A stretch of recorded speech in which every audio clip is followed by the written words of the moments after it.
Okay, well, Napoleon Total War is a story-driven experience which focuses on the rise of Napoleon the man and his link to the destiny of France and the French nation. And it follows all of Napoleon's exploits throughout. And you get the chance to play that as Napoleon in a kind of a combination of real-time and turn-based strategy. Napoleon was a really kind of interesting sort of departure for us in terms of telling a story. We needed somebody that allowed us to have an individual narrative and at the same time told the story of a nation, told the story of an era. And of course Napoleon is one of the more recent examples. He had an entire era named after him, the Napoleonic era. So, you know, he was a fairly natural choice to bring together the idea of telling an individual story and the Total War experience. Well, the way that the campaign works is it's structured into 3 separate full campaigns. So you start out with the Italian campaign, where you take charge of the kind of newly republicanized French military. Then we move into the Middle East and North African campaign, where Napoleon invades Egypt for the glory of France. And finally, we end up in the Grand European campaign. And here we see that Napoleon is the emperor of all of France. He's hugely powerful, but he's hated by pretty much every other nation in Europe. There's also a final mode, which is the campaigns of the coalition. And that allows you to play as the coalition nations in the Grand European theatre against Napoleon. Well, Napoleon comes with more than 355 units out of the box. Because of the more limited number of factions we've got this time around, you've got a really deep kind of unit tree for all of the different factions. Playing as France, of course, you get access to the elite Revolutionary Guard. You might recognise units like the Black Watch from Britain, or indeed the Black Brunswickers that fought against Napoleon in Waterloo.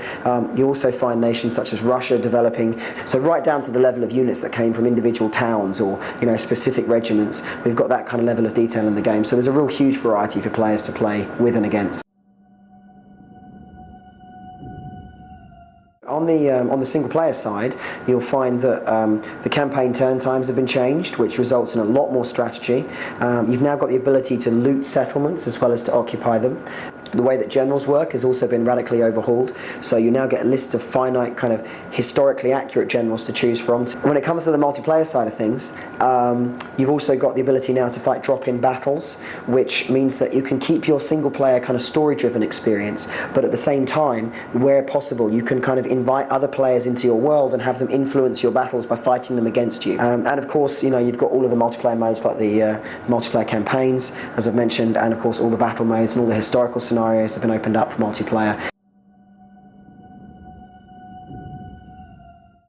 Well, the Napoleon Engine is the evolution of the technology that we've begun working on many years ago. So it's basically been pushed to the point where now we can do kind of very, very realistic weather and lighting effects. So you'll see things like snow blizzards and sandstorms. All of these things will interact with and affect the troops. The level of unit detail has been massively increased, right down to the point where we can get 64 different facial types per unit actually in the campaign itself.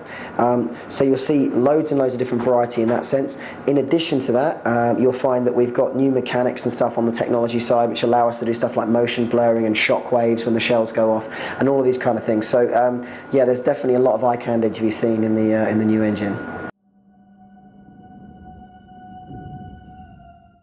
Well, the Emperor Edition is something that's unique to EB in Australia, and it's an absolutely fantastic version of the Napoleon experience. It comes with a whole host of exclusive units, which obviously impact your multiplayer and indeed your single player experience. But on top of that, and absolutely most importantly, it comes with this bloody fantastic Napoleon picturesque little thing where he's jumping up on his horse. How awesome is this? Okay, I can tell you that this is exclusive to EB in Australia, and just as a point of note, everybody at the studio in CA has placed an order to get one of these sent. So all the staff want these as their special edition. So thank you, EB Oz.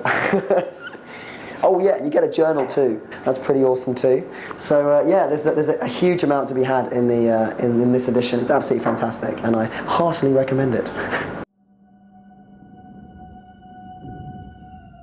Well, you guys are set for the worldwide release with the rest of us, and in February 2010. So it's really scarily not that far off.